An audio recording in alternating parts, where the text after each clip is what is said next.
야, 너는 왜 항상 그 모양이야? 차 안에서 그 말이 나왔을 때 저는 숨이 멎는 것 같았습니다. 조용히 한 말이 아니었어요. 렌터카 안에 우리 넷이 다 타고 있었습니다. 다 들었습니다. 30년 친구한테 그 말을 들은 겁니다. 저는 그 순간 아무 말도 못했습니다. 창문 밖 제주 바다가 보였는데 그게 전혀 아름답게 느껴지지 않았어요. 손이 떨렸습니다. 무릎 위에 올려놓은 손이 저도 모르게 떨렸어요. 그걸 들키지 않으려고 가방 위에 손을 얹었습니다. 그 여행이 끝나고 우리는 더 이상 만나지 않았습니다. 혹시 이런 경험 있으신가요? 가장 가까운 사람에게 가장 깊이 상처받은 경험이요.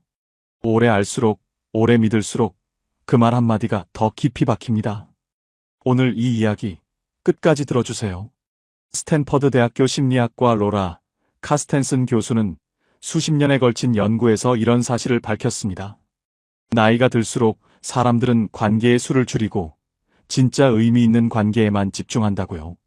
이걸 사회정서적 선택 이론이라고 합니다. 쉽게 말하면 이렇습니다. 남은 시간이 소중할수록 우리는 진짜인 것만 남기게 됩니다. 하버드 대학교 85년 연구도 같은 결론을 냈습니다. 노년의 행복을 결정하는 것은 관계의 수가 아니라 관계의 질이라고요. 그렇다면 왜 가장 오래된 친구와의 여행이 오히려 그 관계를 무너뜨리는 걸까요? 지금 이야기 시작합니다. 저는 청주에 사는 67세 이순입니다. 그날 저는 30년 친구를 잃었습니다. 그런데 이상하게도 그 여행이 제 인생에서 가장 중요한 깨달음을 준 시간이 됐습니다. 어떻게 그렇게 됐는지 오늘 처음으로 이야기해 드리려고 합니다. 이 이야기가 지금 관계 때문에 힘드신 분, 가까운 사람에게 상처받으신 분, 아니면 왜 나이 들수록 친구가 줄어드는지 궁금하신 분 모두에게 닿았으면 좋겠습니다. 그 여행이 시작되기 반년 전부터 저는 얼마나 설레었는지 모릅니다. 우리 넷은 오래된 친구들이었어요. 저는 청주, 경자는 수원, 명숙이는 대전, 경희는 인천. 적게는 20년, 많게는 35년을 알고 지낸 사이였습니다. 명숙이가 어느 날 불쑥 말했습니다. 우리 이제 각자 살 날이 얼마나 남았겠어. 제대로 된 여행 한번 가보자. 그 말에 우리 모두 눈이 반짝였습니다. 남편도 아이도 아닌 오직 우리끼리만의 여행. 그게 얼마나 낭만적으로 들렸는지 모릅니다. 제주도 4박 5일로 결정이 났고 저는 풀빌라 사진을 핸드폰 바탕화면으로 해놓을 정도로 기대가 컸습니다. 모임 통장도 만들었습니다. 각자 50만 원씩 넣어서 200만 원으로 숙소, 렌터카, 식비를 해결하기로 했죠. 경자가 엑셀로 예산표까지 만들어 왔어요. 항공권도 일찍 끊어서 한 사람당 왕복 10만 원대에 해결했습니다. 출발하는 날 아침, 청주에서 공항으로 오는 버스 안에서 저는 혼자 속으로 생각했어요. 이런 게 황금 같은 노후구나. 이런 시간을 이제 더 많이 가져야지. 공항에서 우리 넷이 만났을 때 다들 젊어 보였습니다. 새 신발, 예쁜 가방, 설레는 얼굴. 누가 보면 60대라고 못 믿었을 거예요. 우리는 마치 20살 대학생처럼 들떠 있었습니다. 제주공항에 내리는데 따뜻한 바람이 불었어요. 저는 그 바람을 맞으면서 속으로 말했습니다. 아, 살아있구나. 이런 게 사는 거구나. 렌터카를 타고 숙소로 가는 길, 창밖으로 유채꽃밭이 지나갔습니다. 우리 넷이 동시에 탄성을 질렀습니다. 예쁘다. 그 한마디에 차 안이 환해졌습니다. 저는 그 순간이 그렇게 좋았습니다. 이 사람들이랑 여기까지 왔구나. 살면서 이런 시간도 있구나. 여러분도 이런 설레임 느껴보신 적 있으신가요? 오랜 친구들과 함께라는 것만으로도 가슴이 두근거리던 그 느낌이요. 그런데 그 설레임이 언제부터 금이 가기 시작하는지 우리는 미처 알지 못합니다. 저도 몰랐습니다. 유채꽃을 보며 환하게 웃던 그 순간에도 이미 균열은 시작되고 있었습니다. 풀빌라에 도착해서 짐을 풀었습니다. 방 2개에 넷이 나눠 쓰는 구조였어요. 저는 경희와 한 방을 쓰기로 했습니다. 짐을 풀면서 저는 행복했습니다. 각자의 칫솔이 나란히 욕실에 꽂히는 게 뭔가 소풍 온 아이들 같아서 웃음이 났습니다. 저녁 식사를 하러 나가기로 했는데 경자가 말했어요. 나는 회 먹고 싶은데. 명숙이가 바로 받아쳤죠. 나는 회 못 먹어, 배탈 나. 그냥 고기 먹자. 경희가 조용히 끼어들었습니다. 나 사실 돼지고기 별로인데. 사소한 거였어요. 메뉴 하나였죠. 근데 그 짧은 대화에서 이미 무언가 삐걱거리는 소리가 들렸습니다. 저는 속으로 말했습니다. 괜찮아, 여행인데. 첫날인데. 우리는 결국 고기를 먹었고 경자는 내내 뾰로통한 표정이었어요. 저는 그냥 피곤해서 그러겠지 생각하고 넘어갔습니다. 그게 첫 번째 실수였어요. 주변에 이런 분 한 분쯤 꼭 있으시죠? 자기 의견이 받아들여지지 않으면 말은 안 하지만 표정이 달라지는 분. 저는 그걸 보면서도 그냥 넘겼습니다. 그리고 그 넘김이 쌓였습니다. 둘째 날 아침이었습니다. 풀빌라 주방에서 아침을 만들고 나서 설거지를 아무도 안 하는 거예요. 저는 어색해서 제 것만 했습니다. 명숙이도 자기 것만 하고 방으로 들어가 버렸고 경자는 소파에서 유튜브를 보고 있었고 경희는 아직 자고 있었습니다. 결국 프라이팬, 냄비, 도마, 칼 전부 제가 다 닦았습니다. 그때는 그냥 제가 하면 되지 했어요. 근데 점심도 저녁도 똑같았습니다. 3일 내내 그랬어요. 저는 아무 말 안 하고 했지만 설거지를 하면서 속으로 이런 생각이 계속 들었습니다. 나는 여기서도 엄마구나. 여행까지 와서도 내가 치우고 있구나. 집에서도 여행에서도 나는 항상 치우는 사람이구나. 그 생각이 손끝까지 전해졌습니다. 물이 식어가는 것처럼 설레임도 그렇게 식어가고 있었습니다. 말하지 않은 감정은 사라지지 않습니다. 속에서 조용히 쌓입니다. 그리고 반드시 어딘가에서 터집니다. 셋째 날, 돈 문제가 수면 위로 올라왔습니다. 모임 통장이 예상보다 빠르게 줄고 있었어요. 경자가 자꾸 좋은 식당, 비싼 것을 고르다 보니 그렇게 됐습니다. 저녁을 먹으러 가는 길에 명숙이가 조심스럽게 말했습니다. 우리 오늘은 좀 저렴한 데 가면 안 될까? 경자의 표정이 순간 굳었습니다. 뭐, 그러자. 짧게 대답했는데 그 짧음 안에 많은 것이 담겨 있었어요. 저는 그 순간 공기가 달라지는 걸 느꼈습니다. 돈 이야기는 입 밖에 나오는 순간 관계를 긴장시킵니다. 우리는 그날 저녁 내내 조심스러웠습니다. 웃음이 줄었고 말이 줄었습니다. 각자 핸드폰을 보기 시작했어요. 나란히 앉아 있었지만 각자 따로 있는 것 같았습니다. 저는 음식을 먹으면서 창밖을 봤습니다. 제주 밤거리가 예뻤는데 그게 그때는 쓸쓸하게 느껴졌습니다. 그 설렘은 어디 갔을까? 유채꽃밭 앞에서 동시에 탄성을 질렀던 우리 넷은 어디 갔을까? 그리고 셋째 날 오후가 됐습니다. 제주 해안 드라이브를 하는데 경자가 속도를 자꾸 올렸어요. 고속도로에서 140km가 넘었습니다. 저는 뒷좌석에서 식은땀이 났어요. 손잡이를 꼭 잡았습니다. 경자야, 조금 천천히 가면 안 될까? 했더니 경자가 말했습니다. 야, 너는 왜 항상 그 모양이야? 겁쟁이처럼. 차 안이 순간 조용해졌습니다. 명숙이가 어색하게 웃으면서 화제를 바꾸려 했지만 저는 이미 그 말에 얼어붙어 있었습니다. 겁쟁이. 30년 친구한테 그 말을 들은 겁니다. 그것도 다 들리는 자리에서. 저는 그 다음 목적지에서 차에서 내리면서 눈물이 날 것 같았습니다. 꾹 참았어요. 여행이 아직 이틀이나 남아 있었으니까요. 관광지를 걸으면서도 그 말이 귓가에서 떠나질 않았습니다. 야, 너는 왜 항상 그 모양이야? 항상. 그 단어가 마음에 걸렸습니다. 그냥 오늘이 아니었어요. 항상이었어요. 이 친구는 나를 항상 이렇게 봐왔다는 뜻이었습니다. 30년 동안. 그 생각이 들자 발걸음이 무거워졌습니다. 예쁜 제주 풍경이 눈에 들어오지 않았어요. 저는 그날 혼자 뒤처져서 걸으면서 속으로 말했습니다. 나는 왜 아무 말도 못했을까? 왜 그냥 웃고 넘겼을까? 그런데 동시에 이런 생각도 들었습니다. 말했어도 달라졌을까? 30년이 바뀌었을까? 아마 아니었을 겁니다. 그게 더 슬펐습니다. 이런 경험, 여러분은 어떠세요? 가까운 사람의 말 한마디에 수십 년의 기억이 흔들렸던 적이 있으신가요? 가까울수록 방어막이 없어서 그 말이 더 깊이 들어옵니다. 멀리서 던진 돌보다 가까이서 던진 돌이 더 아픈 이유가 그겁니다. 그날 밤 저는 오랫동안 잠을 못 잤습니다. 창문 너머로 제주 바다 소리가 들렸어요. 파도가 쉬지 않고 왔다가 갔습니다. 그 소리가 그때는 전혀 아름답게 느껴지지 않았습니다. 옆방에서 경자의 숨소리가 들렸어요.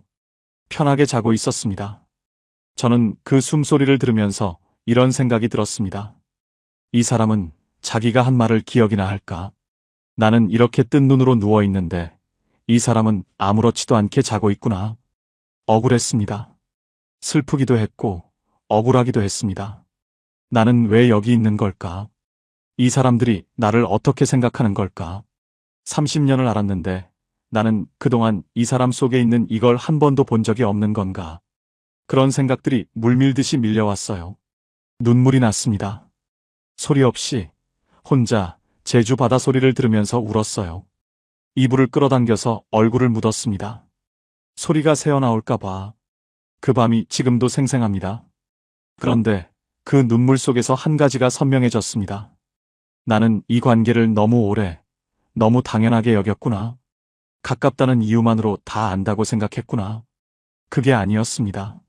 나는 30년을 알았지만 사실은 잘 몰랐던 거예요. 좋은 기억만 쌓아왔던 것이고 불편한 진실은 한 번도 마주친 적이 없었던 거죠. 여행이 그 진실을 꺼내놓은 겁니다. 아프지만 이게 진실이었습니다. 다음 날 아침이었습니다. 여행 넷째 날. 저는 눈이 부은 채로 일어났습니다. 욕실 거울을 봤는데 얼굴이 퉁퉁 부어 있었어요. 찬물로 세수를 했습니다. 차가운 물이 얼굴에 닿는데 그게 이상하게 정신을 차리게 해줬습니다. 저는 거울을 보면서 속으로 말했습니다. 이순아, 이틀만 더 버티자. 집에 가면 된다. 아침을 먹으러 나갔더니 경자가 이미 소파에 앉아 있었습니다. 눈이 마주쳤어요. 경자는 그냥 아무렇지 않게 말했습니다. 일어났어? 저는 웃었습니다. 잘 잤어? 아무 일도 없었던 것처럼. 그게 이상했습니다. 어젯밤 저는 그렇게 울었는데 오늘 아침 우리는 아무 일도 없었던 것처럼 인사를 나눴습니다. 그 아무렇지 않음이 오히려 더 서늘하게 느껴졌어요. 어젯밤 그 말이 경자한테는 아무것도 아니었구나. 나한테는 30년을 뒤집어 놓은 말이었는데 그 온도 차이가 그날 아침 저를 가장 힘들게 했습니다. 넷째 날 일정을 소화하면서 저는 계속 웃었습니다. 사진도 찍었습니다. 맛있는 것도 먹었습니다. 그런데 그 웃음이 얼마나 힘든 웃음이었는지 나만 알았습니다. 일행이 떠들고 웃는 사이 저는 혼자 조용히 생각했습니다. 집에 가면 어떻게 하지? 이 사람들을 어떻게 대해야 하지? 아니, 이 사람들을 계속 만나야 하는 건가? 그 질문이 머릿속에서 떠나질 않았습니다. 마지막 날 공항으로 가는 렌터카 안에서 우리는 비교적 조용했습니다. 다들 피곤했고 다들 각자의 생각 속에 있었습니다. 저는 창밖을 보면서 생각했습니다. 올 때는 유채꽃이 예뻤는데 지금은 아무것도 안 보이네. 공항에서 헤어질 때 우리는 수고했다. 잘 가라. 인사를 나눴습니다. 포옹도 했습니다. 그런데 그 포옹이 이상하게 가벼웠습니다. 올 때의 설렘이 없었습니다. 각자의 게이트로 흩어지면서 저는 뒤를 돌아보지 않았습니다. 그냥 걸었습니다. 청주 가는 비행기 안에서 저는 창밖을 봤습니다. 구름 위로 하늘이 펼쳐졌어요. 그게 그때는 왜 그렇게 허망하게 느껴졌는지 모르겠습니다. 경기도 부천에 사시는 69세 박정옥 어르신도 비슷한 경험을 하셨습니다. 40년 지기 친구와 강원도 여행을 갔다가 돌아오는 길에 친구가 한 말 한마디에 그 자리에서 굳어버리셨다고 합니다. 야, 너는 옛날부터 좀 답답했어. 어르신은 그 말을 듣고 집에 돌아와서 사흘을 아무것도 못 드셨다고 했어요. 40년을 알았는데 그 친구가 나를 그렇게 봐왔다는 게 너무 허탈했다고. 밥을 먹으려고 숟가락을 드는데 손이 안 올라갔다고 하셨습니다. 그런데 어르신이 나중에 하신 말씀이 있습니다. 그 여행이 아니었으면 나는 그 친구에게 계속 나를 소비당하면서 살았을 거야. 그 여행이 나를 살렸어. 이 말이 지금도 마음에 남습니다. 상처가 선물이 되는 순간이 있습니다. 아프고 쓴 선물이지만 진실을 주는 선물. 그게 어쩌면 그 여행이었을 겁니다. 이런 생각 해보셨나요? 나를 오래 알았던 사람이 사실은 나를 제대로 본 적이 없었을 수도 있다는 것을요. 그리고 그걸 알게 되는 순간이 이렇게 예상치 못한 곳에서 온다는 것을요. 왜 여행이 관계를 무너뜨리는 걸까요? 5가지 이유가 있습니다. 첫 번째 균열은 생활 리듬의 차이입니다. 저는 새벽 5시에 눈이 떠지는데 경희는 10시 전엔 안 일어났어요. 저는 아침을 꼭 먹어야 하는데 명숙이는 아침을 안 먹는 스타일이었습니다. 평소엔 각자 집에서 처리하던 것들이 한 공간에서 충돌합니다. 저는 이틀째 아침에 혼자 일어나서 커피를 마시면서 생각했습니다. 집에서 혼자 마시는 이 커피랑 뭐가 다르지? 같이 왔는데 혼자 앉아 있구나. 그 외로움이 의외였습니다. 함께 왔는데 오히려 더 외로운 느낌. 두 번째 균열은 돈에 대한 감각 차이입니다. 경자는 좋은 거 먹자, 비싼 거 사자는 주의였고 저는 아끼자는 주의였습니다. 돈 이야기가 나오는 순간 공기가 달라집니다. 이 갈등은 표면으로 드러나지 않아도 안에서 조용히 곪습니다. 세 번째 균열은 책임 분담입니다. 설거지만의 문제가 아니에요. 누가 짐을 더 챙기느냐, 누가 운전을 더 하느냐, 누가 식당 예약을 하느냐. 나서는 사람은 지치고 기다리는 사람은 무감각해집니다. 저는 3일째 되던 날 설거지를 하면서 속으로 말했습니다. 나는 여기서도 치우고 있구나. 집에서도 여행에서도. 그 생각이 손끝에서 시작해서 가슴까지 올라왔습니다. 네 번째 균열은 말 한마디의 상처입니다. 가까운 사람의 말은 낯선 사람의 말보다 훨씬 깊이 박힙니다. 방어막이 없으니까요. 겁쟁이라는 그 한마디가 그냥 지나가지 않았습니다. 30년의 기억을 전부 뒤집어 봤습니다. 이 친구는 나를 30년 동안 이렇게 봐왔던 건 아닐까? 그 의심이 싹 트는 순간 관계는 이미 다른 단계로 넘어가 버렸습니다. 5번째 균열은 본성이 드러나는 상황이라는 겁니다. 피곤하고 낯선 공간에 있고 계획이 틀어지는 상황에서는 평소에 숨어있던 모습이 나옵니다. 정약용 선생이 말씀하셨어요. 사람을 알고자 한다면 그 사람이 힘든 처지에 있을 때 무엇을 선택하는지 보라. 여행이 바로 그 순간입니다. 그 순간의 말투와 태도가 그 사람의 진짜 모습을 보여주는 거울입니다. 지금 이걸 모르면 다음 여행에서도 똑같이 상처받습니다. 저는 여행에서 돌아온 그날 저녁이 아직도 생생합니다.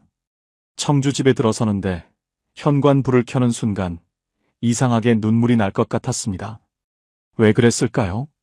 집이 반가워서였을 수도 있고 여행 내내 참았던 것이 한꺼번에 쏟아지려는 것이었을 수도 있습니다. 가방을 현관에 내려놓고 그냥 소파에 앉았습니다. 한동안 아무것도 하지 않고 그냥 앉아 있었습니다. 집이 조용했습니다. 그 조용함이 낯설었어요. 4박 5일 동안 4명이 함께 있었으니까요. 근데 이상하게 그 조용함이 편했습니다. 아무도 없는 이 조용함이 그렇게 편할 수가 없었어요. 가방을 풀었습니다. 빨래를 돌렸습니다. 냉장고를 열어봤더니 텅 비어 있었습니다. 여행 전에 다 비우고 갔던 거였어요. 마땅히 먹을 것이 없어서 라면 하나를 끓였습니다. 혼자 밥상에 앉았습니다. 라면 한 그릇이 달랑 올라간 밥상이었는데 그게 그날따라 왜 그렇게 풍요롭게 느껴졌는지 모릅니다.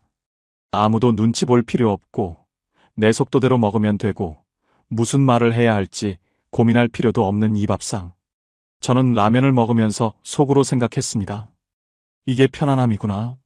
진짜 편안함이 이런 거구나. 그 생각이 들면서 동시에 이런 생각도 들었습니다.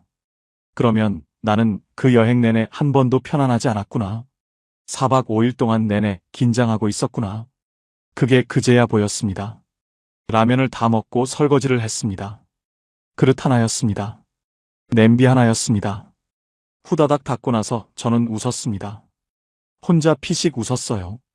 이게 얼마나 오랜만에 웃음인지 몰랐습니다. 여행에서 돌아온 그날 밤, 저는 참 오래 잤습니다.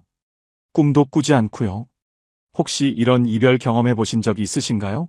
싸우지도 않았는데 어느 날 그냥 연락이 끊겨버린 관계. 기억할 장면 하나 없이 그냥 없어지는 관계. 그 허탈함을 겪어보신 분은 아실 겁니다. 경자한테는 그 뒤로 연락이 없었습니다. 명숙이도 경희도 카카오톡 답장은 오는데 만나자는 말은 없어졌어요. 그렇게 30년 우정은 조용히 사라졌습니다. 극적인 이별도 없었고 큰 싸움도 없었어요. 그냥 서서히 물이 빠지듯 사라졌습니다. 싸움의 기억이라도 있으면 억울하기라도 한데 그냥 사라지면 허탈함만 남습니다. 그런데 지금 와서 생각해보면 그 여행이 없었다면 저는 몰랐을 겁니다. 경자가 나를 그렇게 보고 있다는 것을, 명숙이가 책임을 회피하는 사람이라는 것을, 경희가 갈등 앞에서 침묵을 선택하는 사람이라는 것을. 어쩌면 여행이 저한테는 선물이었을 수도 있어요. 아프고 쓴 선물이었지만 진실을 준 선물. 그 여행 이후 저는 관계에 대한 기준을 새로 세웠습니다. 첫째, 만남의 빈도보다 만남의 질을 봅니다. 한 달에 한 번을 만나도 그 한 번이 따뜻하고 진심이면 충분해요. 쇼펜하우어가 말했습니다. 사람은 고슴도치와 같다. 너무 가까우면 찌르고 너무 멀면 춥다. 적당한 거리에서 따뜻하게 연결되는 것. 그게 오래가는 관계의 비밀입니다. 지금 저는 한 달에 한 번 만나는 친구와의 그 한 번이 매일 보던 시절의 10번보다 훨씬 소중하게 느껴집니다. 만날 때마다 반갑고 헤어질 때마다 아쉽습니다. 그 아쉬움이 다음 만남을 기다리게 만들어요. 둘째, 부탁하지 않았는데 희생하지 않습니다. 내가 하고 싶어서 하는 것과 해줘야 할 것 같아서 하는 것은 다릅니다. 여행에서 저는 설거지를 해줘야 할 것 같아서 했습니다. 그게 결국 원망이 됐습니다. 지금은 다릅니다. 하고 싶으면 하고 하기 싫으면 말합니다. 그게 오히려 관계를 더 깨끗하게 유지해줍니다. 셋째, 말 한마디에 담긴 태도를 봅니다. 어려운 상황에서 나한테 어떻게 말하는지가 그 사람의 진심입니다. 말투는 마음을 담는 그릇이에요. 지금 저는 그 그릇을 잘 들여다봅니다. 예쁜 말을 하는 사람이 아니라 어려울 때 조심스럽게 말하는 사람을 가까이 합니다. 여러분의 생각은 어떠세요? 지금 내 주변 관계를 돌아봤을 때 진심으로 연결된 사람이 몇 명이나 되시나요? 많을 필요 없습니다. 단 한 명이면 충분합니다. 그리고 그 한 명을 지키기 위해 우리가 할 수 있는 것이 무엇인지 잠깐 생각해 보세요. 그로부터 몇 달이 지났을 때였습니다. 오랫동안 연락이 뜸했던 고향 친구한테서 전화가 왔어요. 고등학교 때부터 알던 친구인데 결혼하고 바빠지면서 소원해졌던 사이였습니다. 저녁을 막 먹고 설거지를 하던 참이었어요. 핸드폰이 울렸습니다. 화면을 보니 오랫동안 누르지 않았던 이름이었습니다. 저는 잠깐 멈칫했습니다. 받을까 말까. 그러다 받았습니다. 순이야, 나 요즘 너 생각이 많이 나더라. 그 말 한마디에 눈물이 났어요. 고무장갑을 낀 채로 수도꼭지를 잠갔습니다. 설거지 중이라는 것도 잊었습니다. 왜 그랬는지 모르겠어요. 그냥 그 말이 얼마나 따뜻하게 들렸는지. 아무것도 해결된 게 없었는데 그 말 한마디에 뭔가가 풀리는 느낌이었습니다. 우리는 그날 2시간 넘게 통화했습니다. 어릴 때 이야기, 살아온 이야기, 힘들었던 이야기, 웃긴 이야기. 전화를 끊고 나서 마음이 이렇게 가벼울 수가 없었어요. 설거지를 마저 하면서 저는 입꼬리가 올라가는 걸 느꼈습니다. 얼마 만의 느낌인지 몰랐습니다. 며칠 뒤 우리는 동네 카페에서 만났습니다. 마주 앉아서 커피를 마시는데 이상하게 아무것도 꾸밀 필요가 없었어요. 그냥 나로 있어도 되는 느낌. 말을 골라야 할 것 같은 부담이 없었습니다. 눈치를 볼 필요도 없었어요. 그냥 이순이로 내가 그냥 나로 있어도 되는 사람이었습니다. 그게 얼마나 오랜만인지 몰랐습니다. 헤어질 때 친구가 말했습니다. 순이야, 앞으로는 자주 보자. 저는 그 말에 그냥 고개를 끄덕였는데 집에 오는 길에 눈물이 났습니다. 이번엔 슬픈 눈물이 아니었어요. 따뜻한 눈물이었습니다. 30년 친구를 잃은 자리에 진짜 친구 한 명이 다시 왔습니다. 그 친구는 지금도 제 옆에 있습니다. 한 달에 한 번 만납니다. 만날 때마다 2시간씩 이야기합니다. 억지로 만나는 것이 아니라 기다려지는 만남입니다. 이게 진짜 관계라는 것을 그제야 알았습니다. 지금 이 순간 연락하고 싶은 분이 한 분 떠오르시나요? 오래됐다고 망설이지 마세요. 그분도 지금 여러분 생각을 하고 있을지 모릅니다. 문자 하나면 충분합니다. 갑자기 생각났어. 잘 지내지? 이 10글자면 됩니다. 지금 저는 이런 하루를 살고 있습니다. 아침에 혼자 커피를 마십니다. 조용합니다. 그런데 그 조용함이 쓸쓸하지 않습니다. 산책을 나갑니다. 동네 꽃집 앞을 지나면서 오늘은 어떤 꽃이 왔나 들여다봅니다. 한 달에 한 번 진짜 친구를 만납니다. 만나면 2시간이 어떻게 가는지 모릅니다. 헤어지면 아쉽습니다. 그 아쉬움을 안고 집에 옵니다. 그게 기다림이 됩니다. 다음 달이 기다려집니다. 관계가 많지 않아도 이 하루가 충분합니다.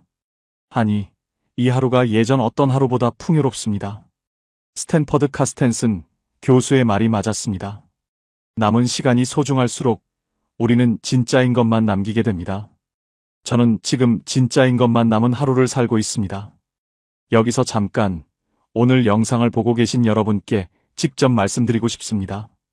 여러분, 한 가지만 기억해 주세요. 당신이 그 여행에서 혹은 가까운 사람에게 상처받은 것은 당신 잘못이 아닙니다. 너무 오래 참아서도 아니고 너무 예민해서도 아닙니다. 그냥 그 관계가 거기까지였던 겁니다.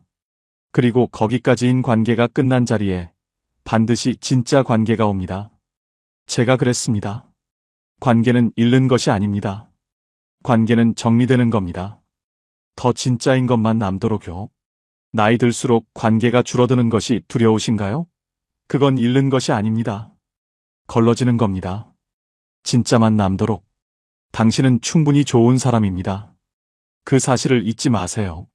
그리고 당신 곁에 남아있는 사람이 단 한 명이라도 있다면 그 한 명이 10명보다 훨씬 소중한 사람입니다. 오늘 영상 시작할 때 저는 이렇게 말했습니다. 30년 친구를 잃었다고. 그런데 이제는 다르게 말할 수 있습니다. 저는 그 여행에서 진짜 친구 한 명을 얻었다고. 관계는 많을 필요 없습니다. 깊으면 됩니다. 이제는 진짜 한 명을 위해 살아도 됩니다. 오늘 한 가지 작은 숙제를 드릴게요. 오래 연락하지 못했지만 마음 한켠에 남아있는 친구 한 명에게 이번 주 안에 짧은 문자 하나를 보내보세요. 긴 말 필요 없어요. 갑자기 생각났어. 잘 지내지? 이 한 줄이면 충분합니다. 그 문자 하나가 어쩌면 오래된 인연을 다시 살릴 수도 있습니다. 오늘 이 영상을 끝까지 보신 여러분, 이미 시작하셨습니다. 여러분은 어떠신가요? 친구와의 여행 후 관계가 달라지신 경험이 있으신가요? 아니면 오히려 더 가까워지신 경험이 있으신가요? 댓글로 꼭 이야기 나눠주세요. 여러분의 이야기가 또 다른 누군가에게 큰 위로가 됩니다. 지금까지 황금노후였습니다. 여러분, 오늘 아침에 눈 뜨자마자 어떤 생각이 드셨나요? 아이고, 오늘은 뭐 하지? 또 하루가 지겹네 하며 한숨부터 나오셨나요? 아니면 오늘도 내 마음대로 신나는 하루 보내야지 하며 환하게 웃으며 하루를 시작하셨나요? 같은 아침이지만 누군가는 무겁게, 누군가는 가볍게 하루를 엽니다. 도대체 무엇이 노년의 팔자를 가를까요? 강남의 빌딩 한 채? 자식이 벤처기업 사장이면 뭐합니까?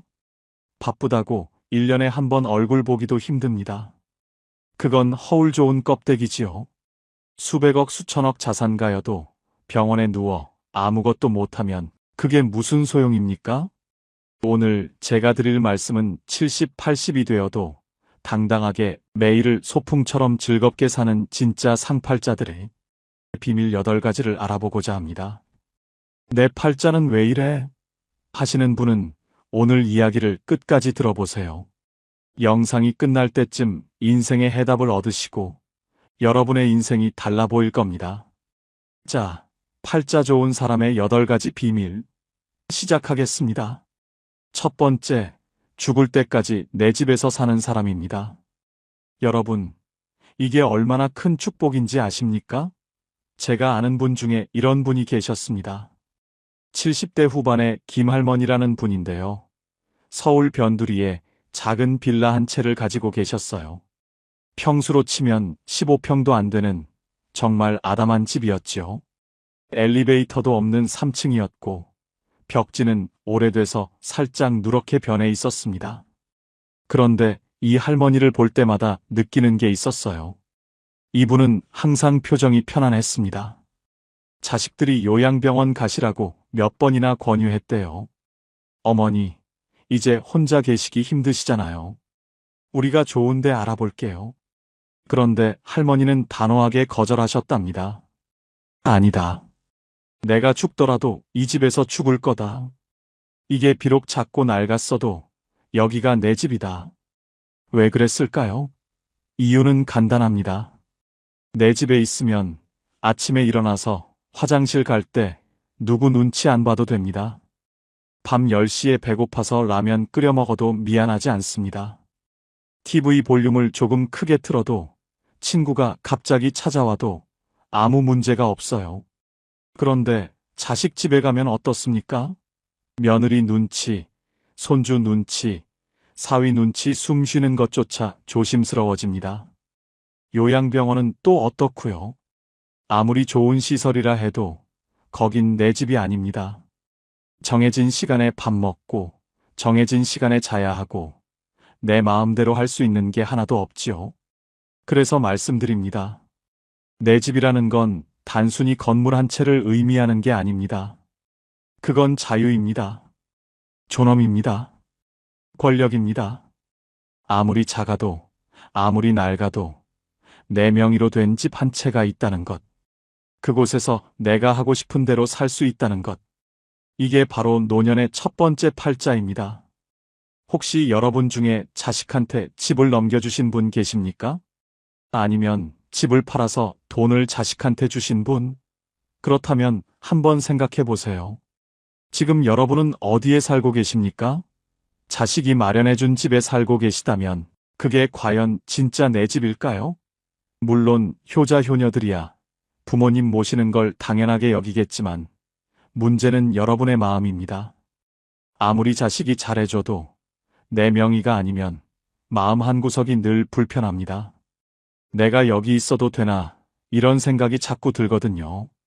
저는 어르신들한테 항상 이렇게 말씀드립니다. 집은 마지막까지 절대 넘기지 마세요. 그게 여러분의 생명줄입니다. 조금 강한 표현 같지만 이게 현실입니다. 내 집이 있어야 자식들 앞에서도 당당할 수 있고 내 인생의 마지막까지 주도권을 쥘 수 있습니다. 김할머니는 결국 그 작은 빌라에서 85세까지 사시다가 어느 봄날 아침 편안하게 돌아가셨습니다. 자식들이 발견했을 때 할머니는 당신이 평생 좋아하시던 베란다 자리에 앉아 계셨대요. 창문 너머로 아침 햇살이 쏟아지는 그 자리에서 말이지요. 장례식장에서 들은 이야기인데 할머니의 큰딸이 이렇게 말씀하시더군요. 어머니는 평생 당신이 원하는 대로 사셨어요. 마지막까지도요. 그게 어머니가 우리한테 주신 가장 큰 선물이에요. 내 집. 그게 얼마나 큰 축복인지 혹시 여러분은 생각해 보신 적이 있으신가요? 두 번째, 매달 꼬박꼬박 나오는 연금이 있는 사람입니다. 이게 정말 중요합니다. 왜냐하면 돈이라는 게 나이 들수록 단순히 물질적 가치를 넘어서거든요. 그건 자존심이고 자유이고 때로는 관계를 지키는 방패막이가 되기도 합니다. 제가 아는 두 분의 어르신 이야기를 해드리겠습니다. 비슷한 나이, 비슷한 환경인데 삶의 질이 완전히 다른 두 분이었어요. 한 분은 박할아버지, 평생 공무원으로 일하시다 정년 퇴임하신 분입니다. 매달 200만 원 정도의 연금이 나오셨지요. 또 한 분은 이 할아버지, 자영업을 하시다가 80 가까이 되어 은퇴하신 분인데 연금이 없으셨습니다. 자식들이 한 달에 50만 원씩 용돈을 드렸어요.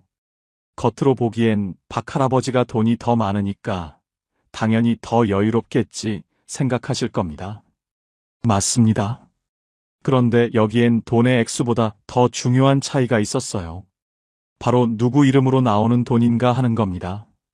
박할아버지는 매달 20일이 되면 본인 통장으로 연금이 들어왔습니다. 아무한테도 손 벌릴 필요 없이 그냥 국가에서 정확히는 당신이 평생 일한 대가로 자동으로 입금되는 돈이었지요. 할아버지는 그 돈으로 마트에서 장도 보시고 가끔 친구들 만나면 밥도 사시고 손주들한테 용돈도 주셨습니다. 누가 뭐라 하지 않아도 당신이 원하는 대로 쓰셨어요. 반면 이 할아버지는 어땠을까요? 매달 첫째 주 일요일 자식들이 모이는 날이면 큰아들이 봉투를 건네주었습니다. 아버지, 이번 달 용돈이요. 그 순간 할아버지 표정이 어땠는지 아십니까? 고맙긴 한데 어딘가 모르게 기가 죽어 보이셨어요.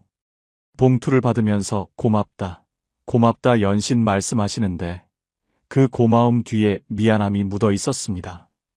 자식들도 억지로 주는 건 아니었지만 이 할아버지는 늘 눈치가 보이셨던 거지요. 더 안타까운 건 이 할아버지는 그 50만 원을 쓰는 것조차 조심스러워 하셨다는 겁니다. 애들이 번 돈인데 하시면서 본인 몸이 아파도 병원 가는 걸 미루시고 친구 만나는 것도 자제하셨어요. 돈의 액수가 문제가 아니었습니다. 내 돈이 아니라 자식 돈이라는 생각 때문에 그 돈을 쓸 때마다 마음의 빚이 쌓였던 겁니다. 여러분, 이게 연금의 힘입니다. 연금은 단순히 생활비가 아닙니다. 그건 노년의 자존심을 지켜주는 강력한 무기예요.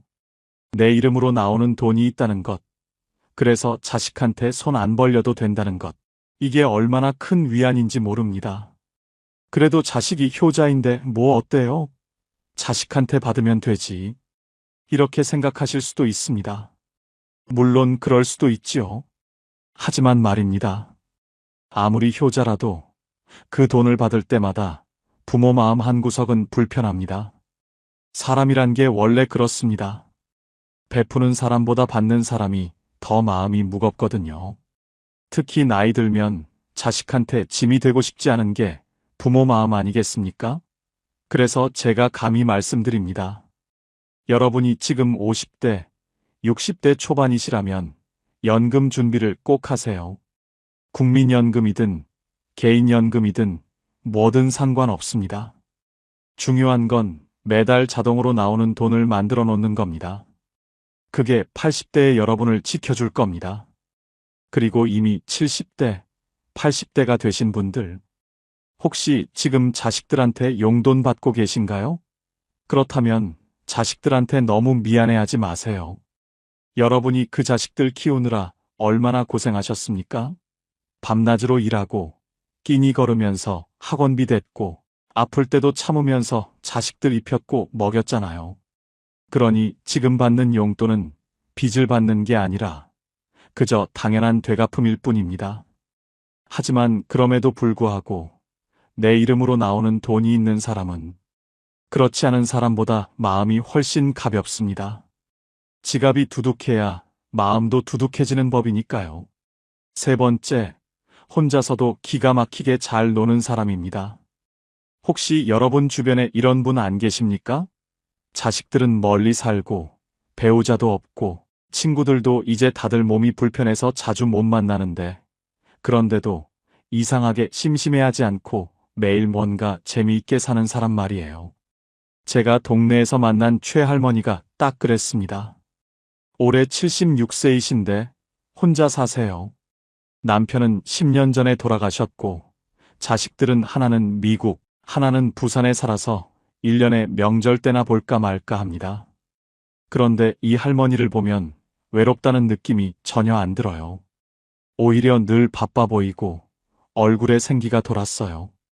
어느 날 제가 궁금해서 물어봤습니다. 할머니, 혼자 사시는데 심심하지 않으세요? 그랬더니 할머니가 웃으시면서 이렇게 대답하셨어요. 심심할 틈이 어딨어? 아침에 일어나면 베란다 화분 물 주고 그 다음에 유튜브로 요가 하나 따라하고 점심 먹고 나면 피아노 연습하고 저녁엔 드라마 보다가 책 읽다가 자면 하루가 금방 가더라고. 저는 그 말을 듣고 깜짝 놀랐습니다.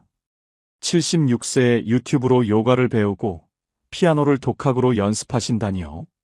할머니는 이어서 말씀하셨어요. 처음엔 나도 남편 없고 나이 드니까 외로웠어. 그런데 자꾸 사람들 찾아다니고 전화하고 그러다 보니까 나만 힘들더라고. 다들 바쁘고 또 나이 들면 각자 사정이 있잖아. 그래서 생각했지. 차라리 혼자 즐길 수 있는 걸 찾자. 그게 답이었어. 여러분, 이게 정말 중요한 이야기입니다. 나이 들면 외로움이 찾아옵니다. 이건 누구도 피할 수 없는 현실이에요.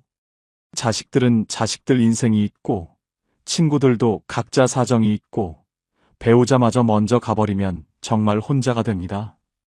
그런데 여기서 두 부류로 나뉩니다. 한 부류는 끊임없이 외부에서 즐거움을 구하는 사람들입니다. 자식한테 전화하고, 나 심심하다 하고, 친구들한테 매일 연락하고.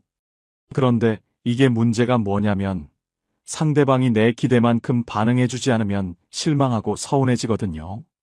내가 이렇게 외로운데 자식들은 왜 안 오나, 친구는 왜 연락 안 하나 하면서 마음에 상처만 쌓이게 됩니다. 또 한 부류는 혼자서도 즐거움을 만들어내는 사람들입니다. 최할머니처럼 말이지요. 이런 분들은 타인에게 행복을 구걸하지 않습니다. 본인이 스스로 즐거움의 원천이 되는 거예요.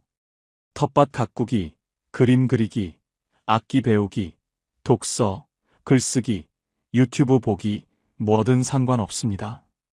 중요한 건 그 시간이 온전히 내 것이고 내가 주도하는 시간이라는 점입니다. 철학자 쇼펜하우어가 이런 말을 했습니다. 홀로 있을 수 있는 사람만이 자유롭다. 나이 들어 진짜 자유로운 사람은 누구한테 기대지 않아도 되는 사람입니다. 물론 사람은 사회적 동물이니까 완전히 혼자 살 수는 없지요. 하지만 적어도 혼자 있는 시간이 고통이 아니라 축복이 되어야 노년이 편안합니다. 여러분, 혹시 지금 혼자 있는 게 두렵지는 않으신가요?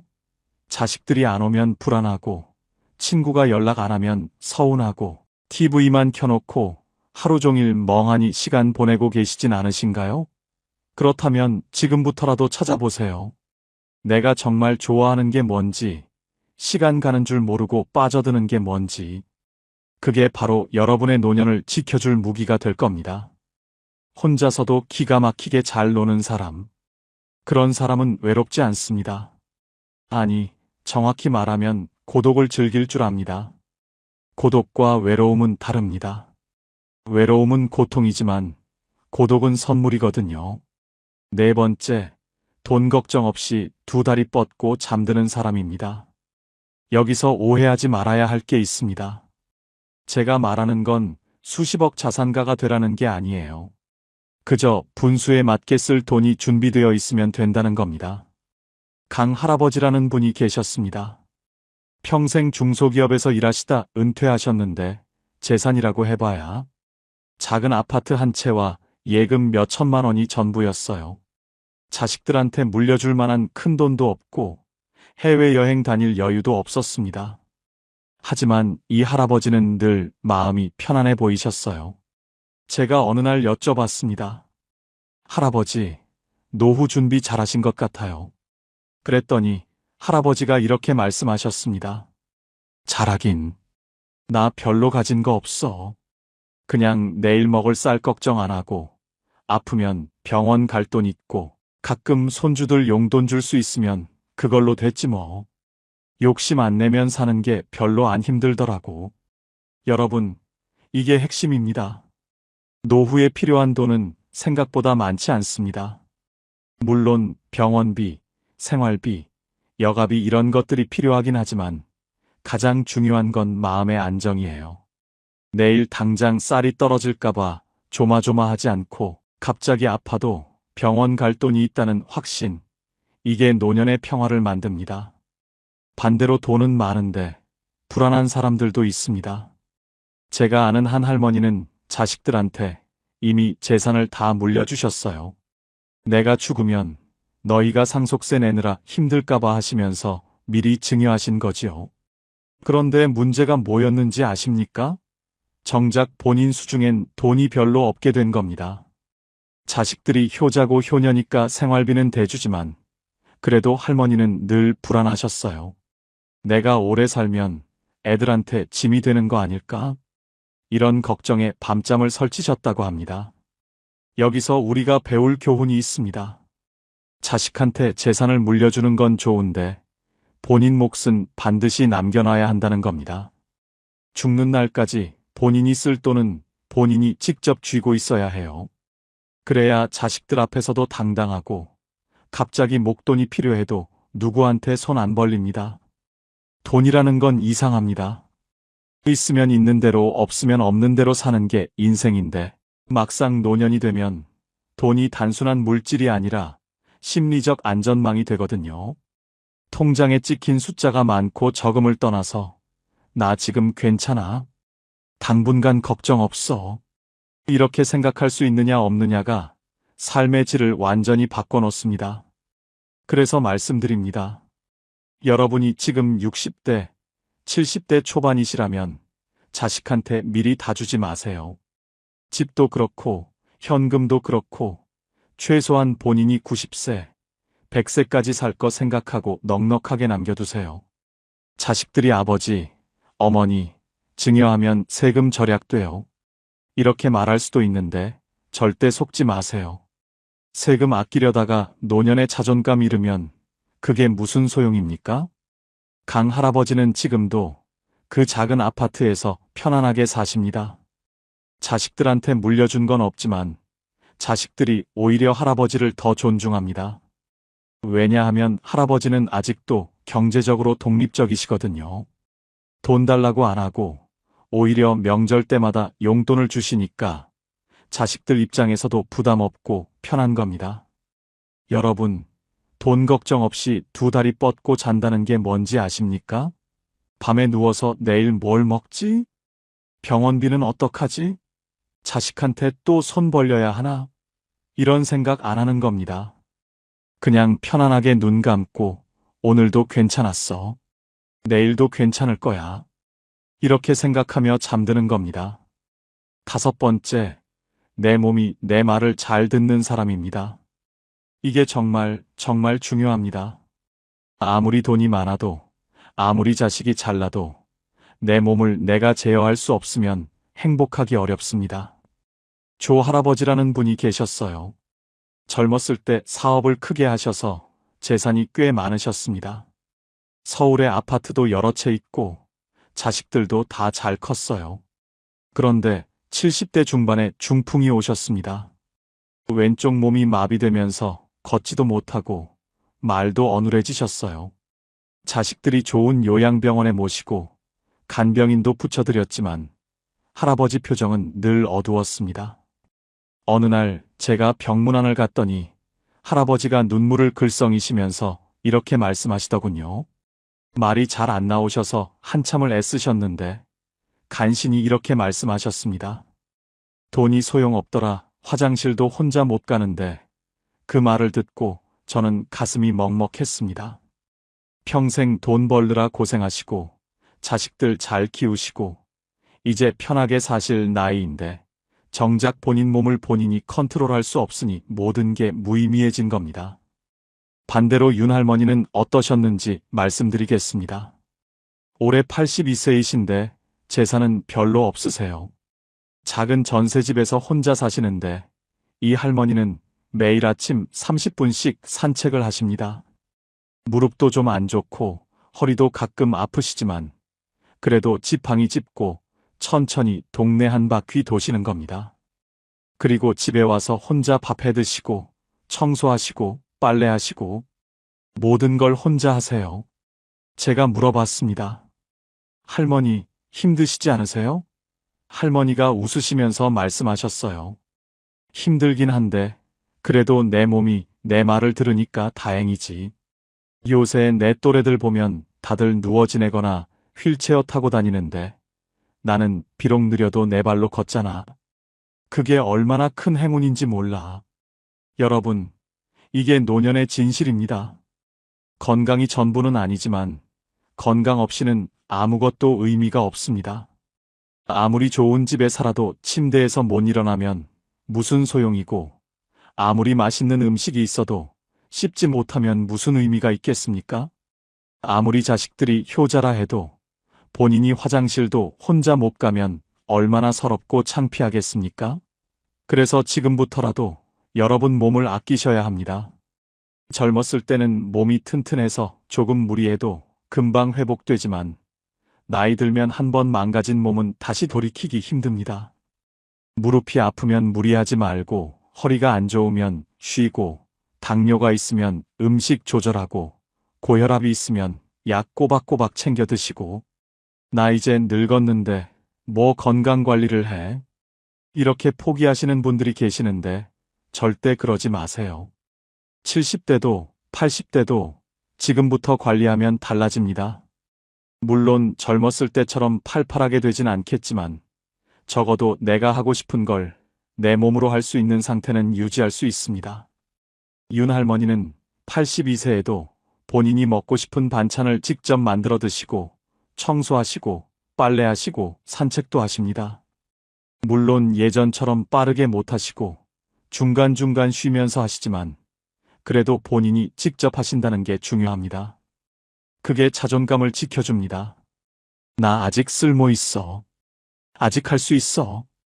이런 생각이 노년을 버티게 해주는 힘이거든요.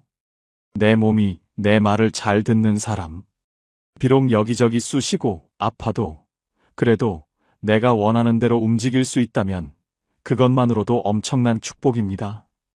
6번째, 부탁하지 않아도 되는 사람입니다. 나이 들수록 가장 서러운 순간이 언제인지 아십니까? 바로 누군가에게 뭔가를 부탁해야 할 때입니다. 장할머니라는 분이 계셨습니다. 혼자 사시는데 어느 날 은행에 가셔야 할 일이 있으셨대요. 요새는 은행도 다 인터넷으로 하고 ATM 기계로 하라고 하는데 할머니는 그런 거 잘 모르시거든요. 그래서 딸한테 전화하셨습니다. 애야, 미안한데 내일 시간 좀 내서 은행 좀 같이 가줄 수 있니? 딸은 당연히 그럼요. 엄마하고 흔쾌히 대답했지만 할머니는 전화 끊고 나서 한숨을 쉬셨대요. 애도 바쁜데 자꾸 이런 거 부탁하면 귀찮아 하겠지. 여러분, 이게 노년의 현실입니다.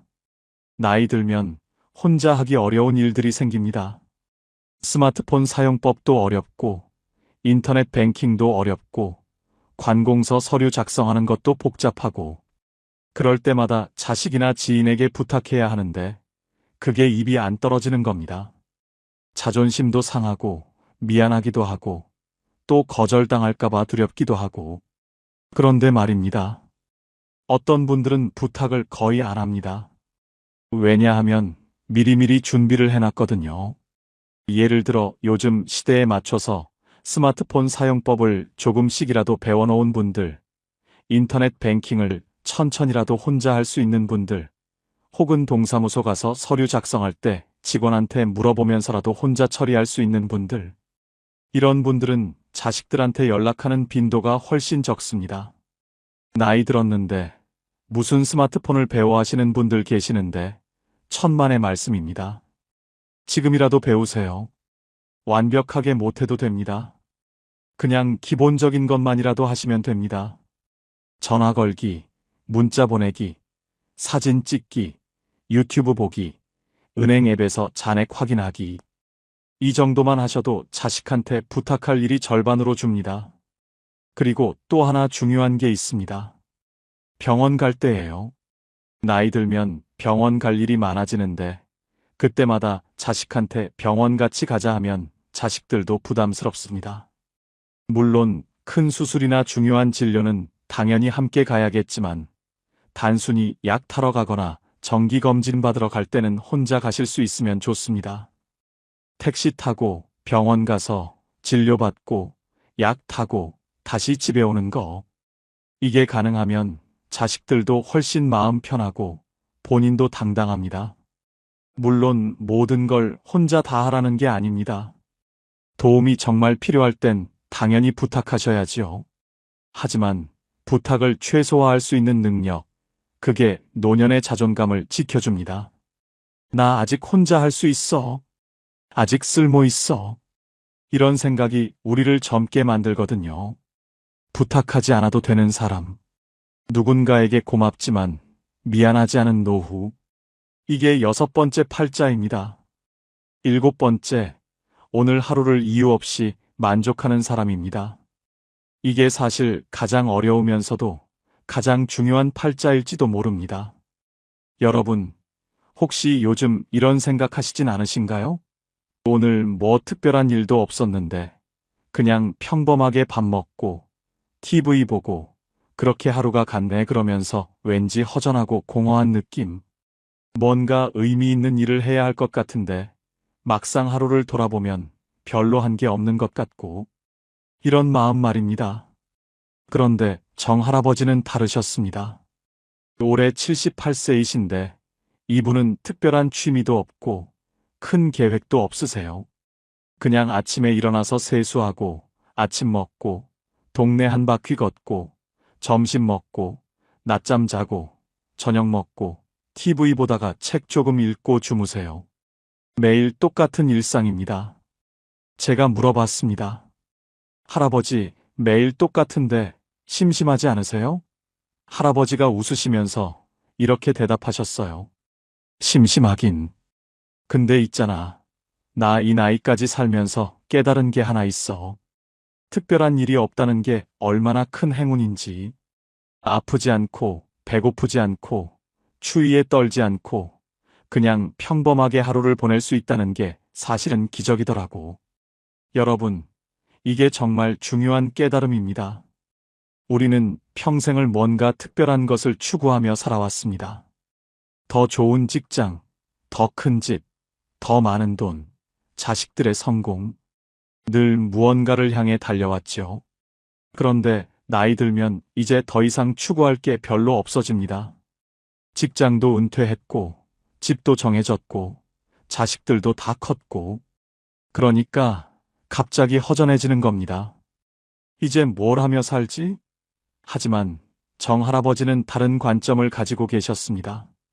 뭘 하며 사나가 아니라 살아있다는 것 자체에 감사하신 거예요.